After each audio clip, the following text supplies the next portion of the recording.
आदाब, नमस्कार दोस्तों, मैं वरुण आनंद। दोस्तों, इस चैनल पर हम एक नई सीरीज़ शुरू करने जा रहे हैं जिसका नाम है एक कहानी, एक गज़ल।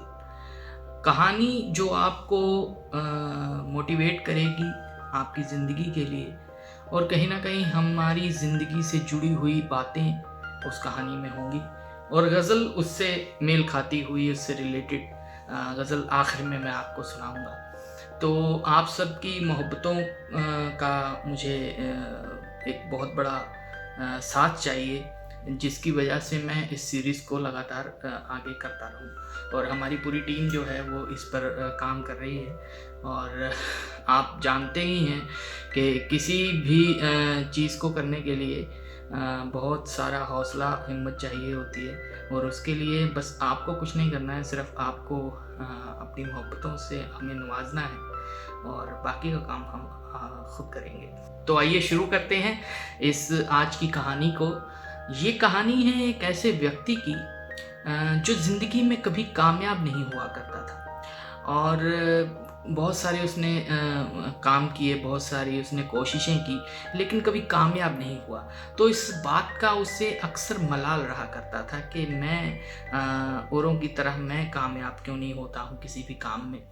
तो उसने भगवान से ये एक प्रार्थना की कि आप मुझे मेरे काम में, मेरे बिज़नेस में आप मुझे सफल बनाएँ, ताकि मैं अपनी ज़िंदगी को सही तरीके से जी सकूँ और अपने परिवार का पालन-पोषण भी सही से कर सकूँ। तो ईश्वर ने उसकी इस बात को माना और इस दुआ को, इस प्रार्थना को स्वीकार किया और उसका एक छोटा-सा बिज़नेस, छोटी-सी दुकान जो है वो अच्छी खासी चलने लगी। तो उस व्यक्ति ने ये जब ईश्वर से माँगा था कि मेरा एक छोटा-सा बिज़नेस ही ऐसा चल जाए जिससे मुझे सारे जीवन की कोई भी मुश्किल जो हो वो मैं हल कर लूँ या मुझे कोई मुसीबत ना आए।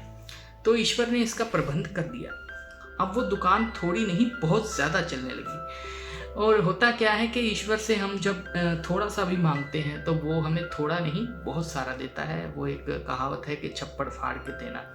तो ऊपर वाला जब भी देता है छप्पड़ फाड़ के देता है। तो यही होता है, जब हम उससे थोड़ा-सा भी माँगते हैं तो वो थोड़ा नहीं बहुत ज़्यादा देता है। तो उस व्यक्ति के मन में ये लालच आ गया कि कहीं न कहीं मैं ये दुकान अगर चला रहा हूँ तो एक और दुकान खोल सकता हूँ। तो उसने एक और दुकान खोली और वहाँ पर नौकर-चाकर बिठा दिए देख-रेख के लिए, तो वो भी अच्छी चलने लगी।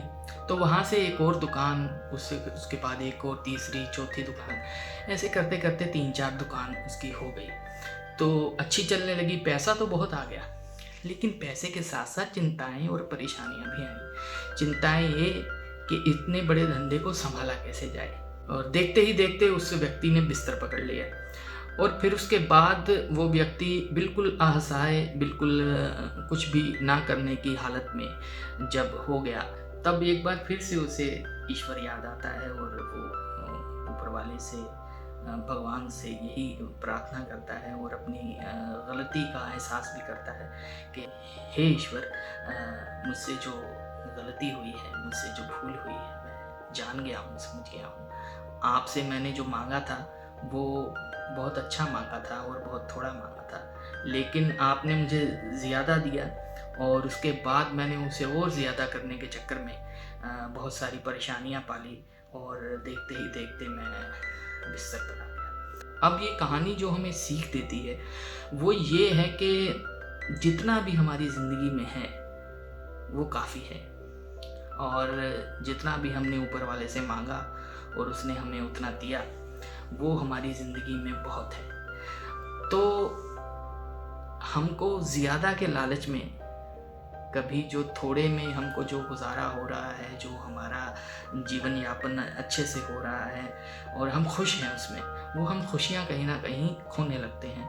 और ज़्यादा के चक्कर में हमें ज़्यादा टेंशन भी होती है, रातों की नींद भी जाने लगती है हमारी, हम बीमारियों का शिकार होने लगते हैं। तो कहीं न कहीं बहुत ज़्यादा होना अच्छे की निशानी नहीं है और थोड़ा होना, ज़्यादा थोड़ा होना भी मुश्किलों का कारण बनता है, लेकिन इतना होना कि जितने में आप गुज़र बसर कर सकें, जितने में आप अपने बच्चों के साथ खुश रह सकें, अपने परिवार के साथ खुश रह सकें, उतना होना भी आपके लिए बहुत अच्छा होता है। लेकिन आजकल की दुनिया में कोई थोड़े पे टिकता नहीं और उसे ज़्यादा से ज़्यादा चाहिए।